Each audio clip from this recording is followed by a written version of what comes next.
esto es más grande de lo que puede llegar a parecer. Vamos a hablar de tecnología. En ese sentido, voy a hacer un repaso de qué ha pasado. Todo empieza con Marty Cooper. ¿Sabéis quién es Marty Cooper? Marty Cooper es el señor que inventó en el 73 el teléfono móvil, este pequeño aparato que algunos llevaban en esa época. En el 73 no podía imaginar que hoy habría 5 billones de terminales en todo el mundo y que el teléfono móvil sería uno de los grandes cambiadores de normas en la salud. Paralelamente, en el 75 empezó a integrarse el ordenador personal. Esto que ya era de las grandes empresas, como IBM, de repente ya estaba en tu casa. Más tarde, en el 90, de repente aparece el uso masivo de Internet. Todo el mundo tiene .com. Paralelamente, empezó a utilizarse el correo. Esto que empezamos a comunicarnos entre nosotros rapidísimamente. Todo ello empezó a integrarse en esos aparatos portátiles que todos tenemos y estamos enganchados a ellos. Con todo lo anterior, empezaron hace muy poquito, hace 3 años, 4 años, las redes sociales. Esto que hemos visto que manda bastante. Y resulta que hace 3 aparecen un montón de aparatitos que hacen todo lo anterior en la palma de tu mano. Y para más simple, todos estos aparatitos lo que hacen es que la información esté conectada en tiempo real en la nube. Bien, tenemos el aparato, tenemos la nube, y ahora lo que se está viendo, y lo vamos a ver en 5 minutos, es cómo el registro de datos, cómo podemos monitorizar nuestra actividad en tiempo real. Bien, es el tracking que llamamos. Bien, todo esto lo que conlleva es una tormenta perfecta. Se ha sincronizado bien el relámpago.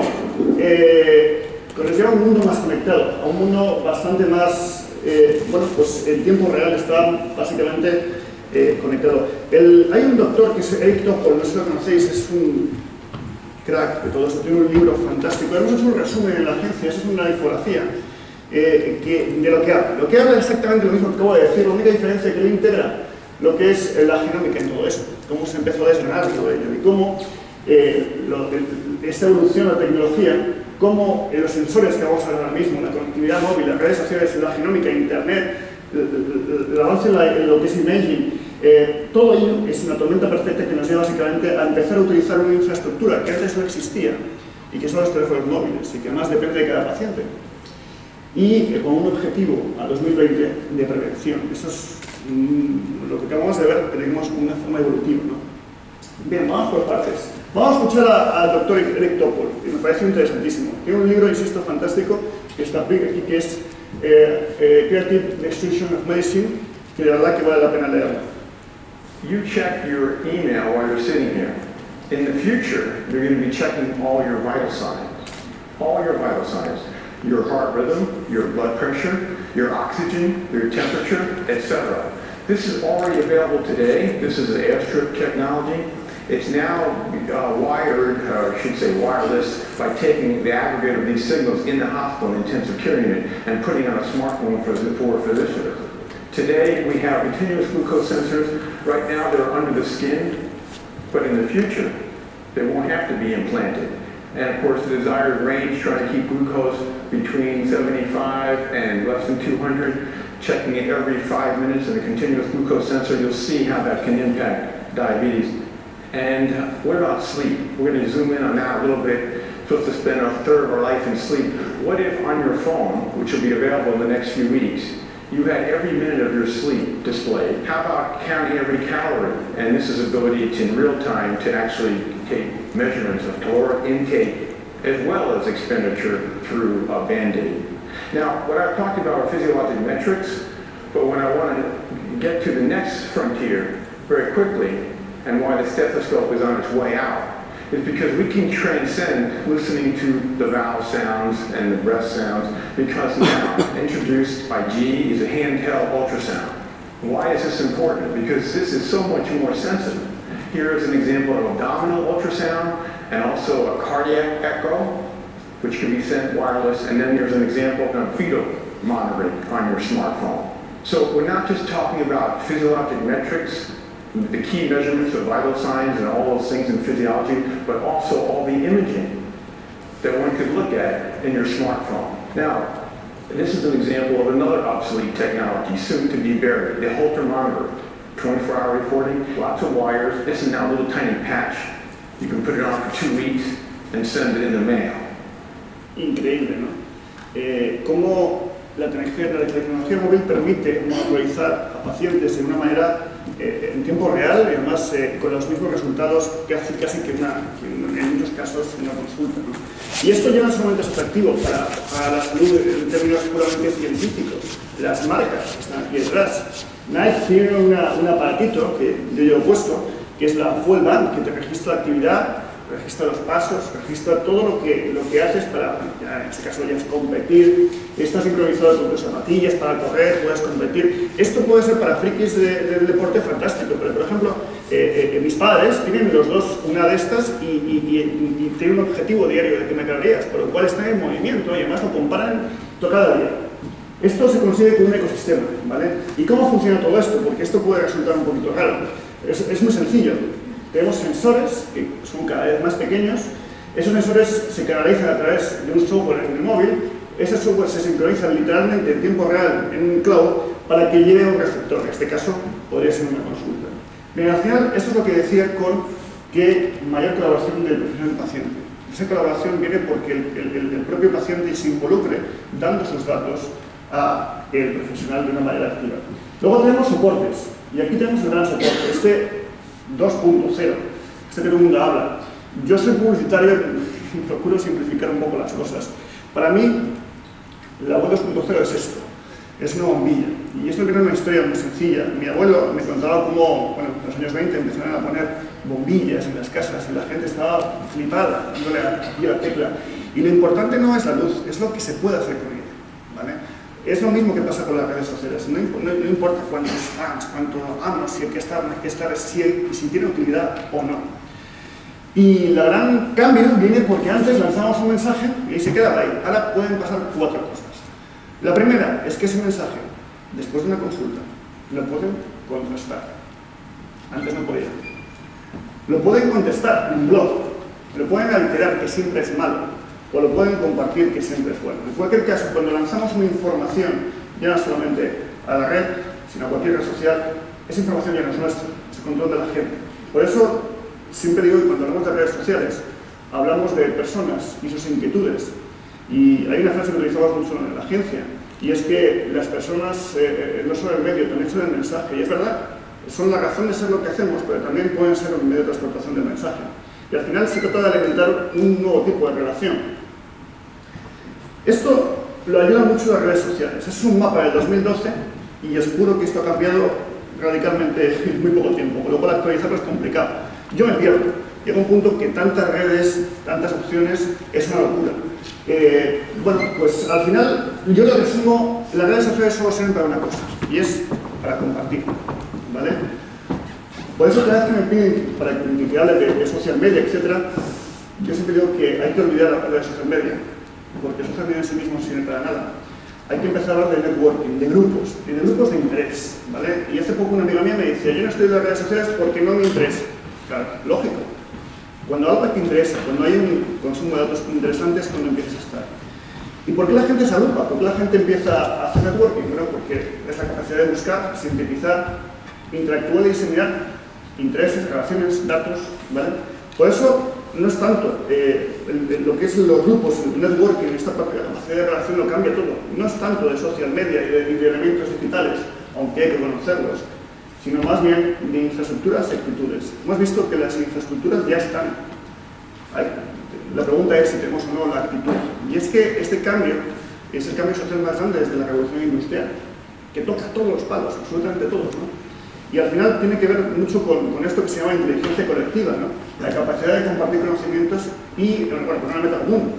Eso se ve todos los días en política, en ciencia, en salud, y en arte, en todos lados. Hay gente que no le gusta, yo lo entiendo.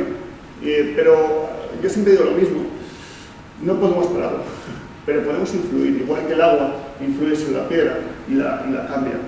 Hay gente que está influyendo, hay gente que está cambiándolo todo. Y hay una frase que me encanta de Woody Allen y dice que si no, bueno, metes la pata unas cuantas veces, no innovas, ¿no? Ya vamos hablando como muchos hospitales están innovando.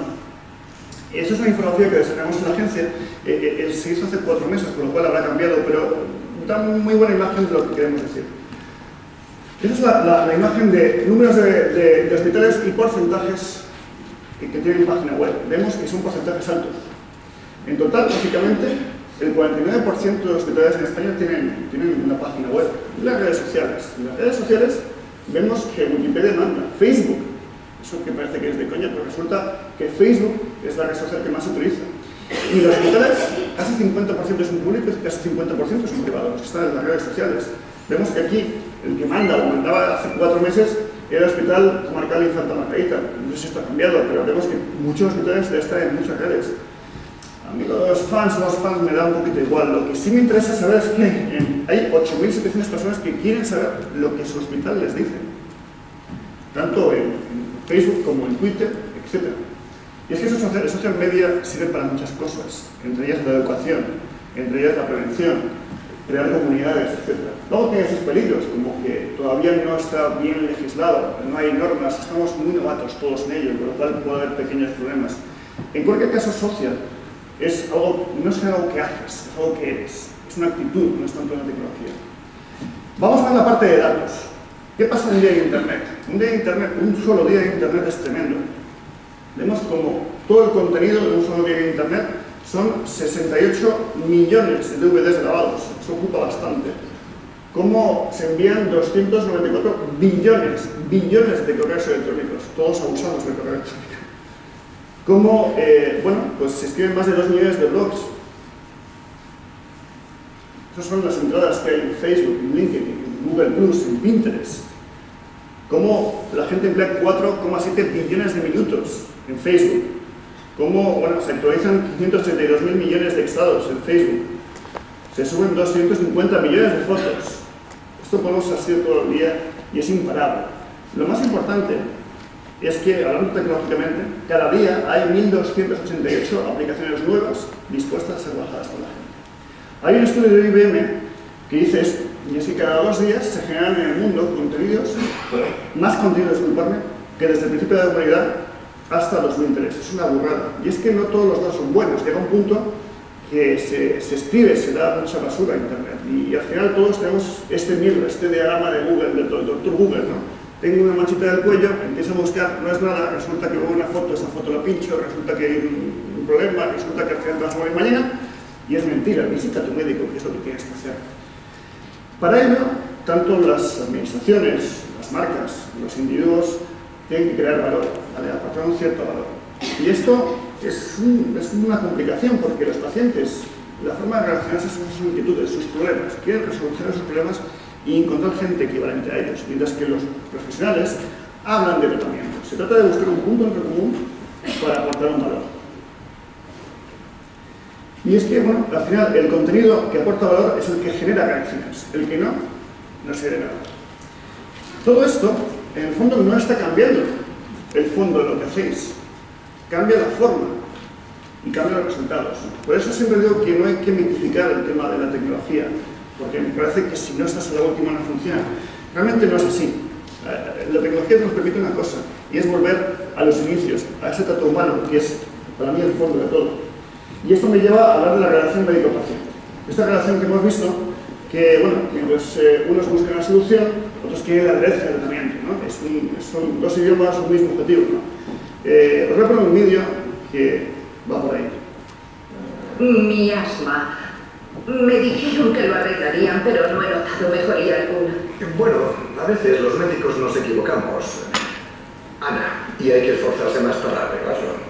¿Usa su inhalador? A todas horas gasto uno semanal. ¿Seguro que lo usa bien? ¿Cree que soy idiota? No. ¿Por qué no enseña cómo funciona?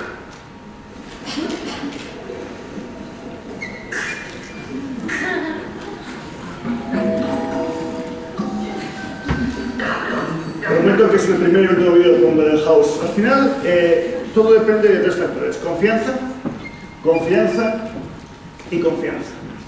Y la confianza nos lleva a la adherencia, que es lo que buscáis. Bueno, pues la confianza se lleva por la comunicación. La comunicación depende de muchos factores que están entrelazados entre sí. Pero si se explica lo que está pasando, las limitaciones o las virtudes, básicamente se consigue una buena comunicación, se consigue una buena confianza. Esa confianza nos lleva a una buena adherencia. Y es que mejor comunicación, básicamente, pues mejora los resultados. ¿Afecta la comunicación a la relación? Pues sí. Vamos a ver, bueno, primero el paciente. Cada paciente es un mundo. Estamos viendo que tenemos herramientas para tratar al paciente individualmente, pero ellos mismos ya se están sindicalizando. Esto todo el mundo lo conocéis, es una red social llamada Patient Like Me, donde podemos buscar patologías, personas, tratamientos, doctores y compararlos entre ellos. En España tenemos su equivalente, que es Somos Pacientes. La única diferencia es que es la única digamos, red que está creada por 1235 asociaciones. Y lo mismo, tenemos foros fantásticos de debate, etc. Y lo más lo tienen muy claro, está en todos lados. Está en todas las redes sociales, móvil, en todos sitios. Vamos a ver un pequeño vídeo que hemos producido en base a un estudio que acaba de salir, que os comento. Casi el 90% de los españoles tiene móvil, el 70% tiene PC y el 62% están conectados a Internet. El 66% usan el email y más de un 80% usa buscadores. Casi la mitad de los internautas buscan temas de salud, la mayoría sobre enfermedades, seguidos por nutrición y medicamentos. Más de la mitad de estas consultas dirigen a webs privadas y un 44% a públicas. Cerca del 40% de consultas van a webs médicas, pero el 46% de la gente sigue confiando más en estas últimas o en las públicas, frente al 29% que confían bastante en las webs privadas. Con lo cual, Internet no llega de lejos al aprobado en temas de salud. La gente confía más en la opinión de la familia, los farmacéuticos, pero sobre todo sigue confiando en los médicos. Los pacientes valoran también que el médico use el ordenador en la consulta, y casi el 73% les gustaría que su médico les recomendase qué webs visitar. Al 72% de los pacientes les gustaría que su médico escribiese un blog. Los pacientes demandan contenidos de calidad, fiables y útiles. Los pacientes buscan sus dudas en Internet, casi el 30% antes de la consulta, pero sobre todo el 54% después de ella. usuarios conoce y comparte sus experiencias sobre problemas de salud en redes sociales. Más del 72% considera fiable la Wikipedia, el 35% Facebook, un tercio YouTube y solo un 13% considera fiable Twitter. Los pacientes comparten, demandan, buscan, descubren, exigen contenidos. Ya no solamente la importancia es que los pacientes demanden contenidos. Según un informe de la Unión Europea, en 2050 el 40% de la población europea tendrá más de 65 años y será triplicado la gente que tenga más de 80. En ese sentido, estas tecnologías de información ya no solamente nos ayudan para comunicarnos, sino también para el seguimiento y la monitorización, como hemos visto, haciendo un montón de cosas que podemos poner en marcha. De hecho, está dentro de la agenda europea a nivel digital. Hemos visto la parte del paciente, vamos a ver la parte del médico. En este sentido, me pongo a buscar en la base de datos y resulta que los médicos son personas felices. No he visto una foto de un médico que esté triste. Aunque realmente el médico se ha encontrado con una situación muy compleja, y es que a día de hoy esto es lo que les han formado, les han formado las nuevas herramientas, les han dado la información y luego de forma voluntaria han hecho todo esto. Pero a día de hoy ya es necesario tenerlo todo en marcha para poner en marcha esas TIC que hemos hablado, ¿no? Vamos a ver el mismo vídeo que hemos visto de pacientes, vamos a verlo con médicos.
Esto lo podemos ver ya con realidades como todos conocemos a Salvador Casado, buen amigo, y su blog Consulta del Dr. Casado, donde realmente disipa dudas a sus pacientes.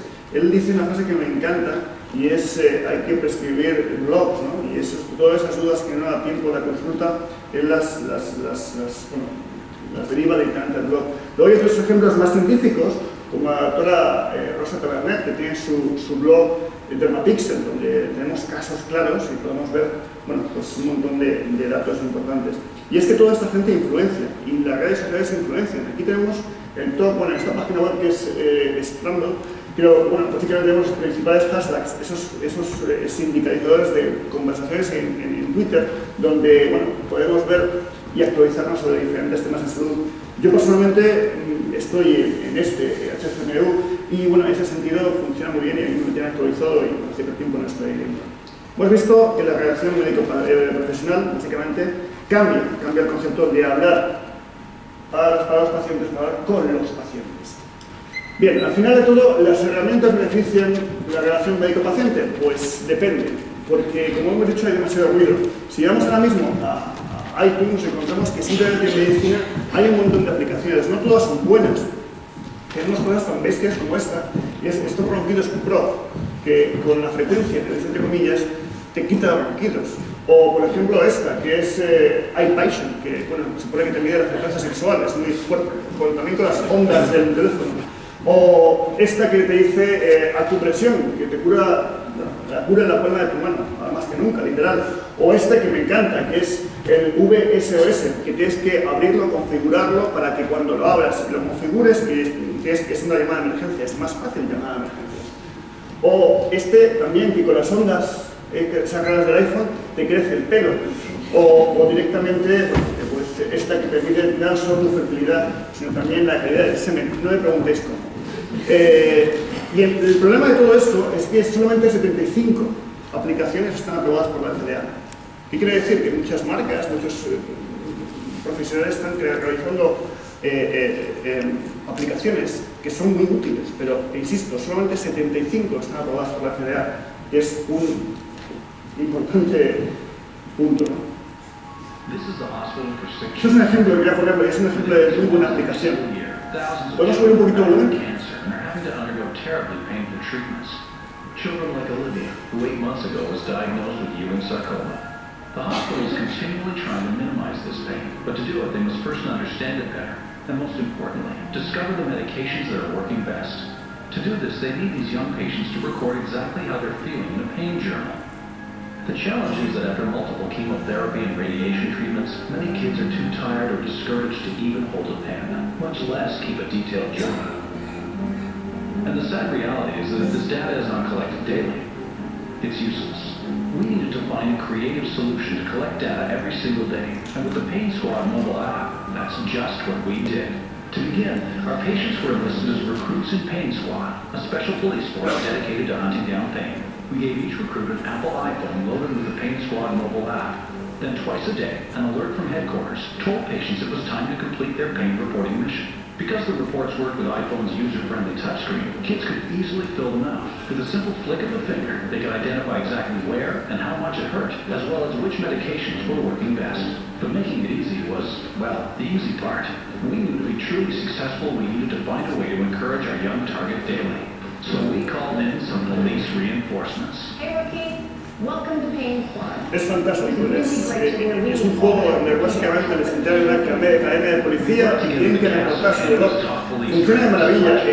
No voy a poner el vídeo entero porque es un punto largo, pero básicamente se ha extendido por todo Estados Unidos. Es una forma muy efectiva de medir cómo los medicamentos están funcionando y de paso jugar con el niño. Me parece fantástico. Y esto lo descubrí en los primeros scans, en los leones de publicidad y más que una campaña de publicidad me pareció una de las herramientas mágicas que hay. Luego hay otro ejemplo, como el del Dr. J. Parkinson, que desde Brooklyn empezó en su pequeña clínica, que es Hello Health, a hacer consulta en las redes sociales bajo suscripción. Esto se ha convertido en una red social tanto de médicos como de pacientes, donde unos y otros pueden básicamente suplir dudas sobre salud. Luego tenemos otros ejemplos. Bueno, en este caso es importante porque vemos que como la teleasistencia crecerá un 55%. Y ya no solamente con las redes sociales, luego hay tecnologías que nos permiten hacer cosas más curiosas, como este aparato. No sé si lo conocéis, esto ya es una realidad en Estados Unidos en algunos hospitales. Y es una telepresencia de diferentes médicos a través de este aparato que resulta un poco friki, pero es real, donde este señor puede estar en Canadá y puede pasar consulta a una persona en Nueva York. En ese sentido, tiene dudas y en el mismo aparato se sindicaliza otro médico que está en Madrid y le pasa una consulta preguntando a la enfermera directamente los datos que necesitan para monitorizarlo, por lo cual ellos pueden diagnosticar desde lejos, ¿no? Es fantástico, eso es como se ve y la verdad es que es increíble. Eso es un ejemplo de alta tecnología, pero resulta que la innovación en las TICs no solamente está en la tecnología de alta definición, etcétera, también está en Child Count, que es una ONG que decidió poner a la disposición de una plataforma de código abierto un registro de pacientes a través de SMS para África. En ese sentido, se ha evolucionado y básicamente ponemos un registro de urgencias, etcétera, en tiempo real.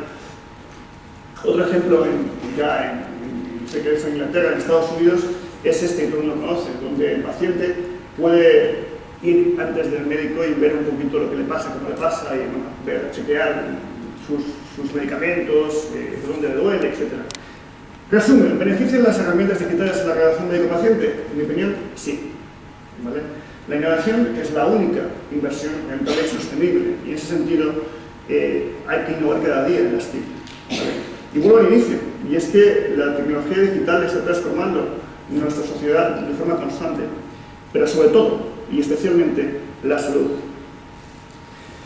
Y eso tiene una consecuencia, y es que tenemos más datos de los pacientes, pero podemos tener menos comunicación con ellos. De nosotros depende tener esa actitud para volver a tener el trato humano. Muchísimas gracias, y bueno, esta presentación, al igual que hay dudas, podéis verla en SlideShare, podéis dejarla y compartirla. Muchas gracias a todos, y si tenéis alguna duda.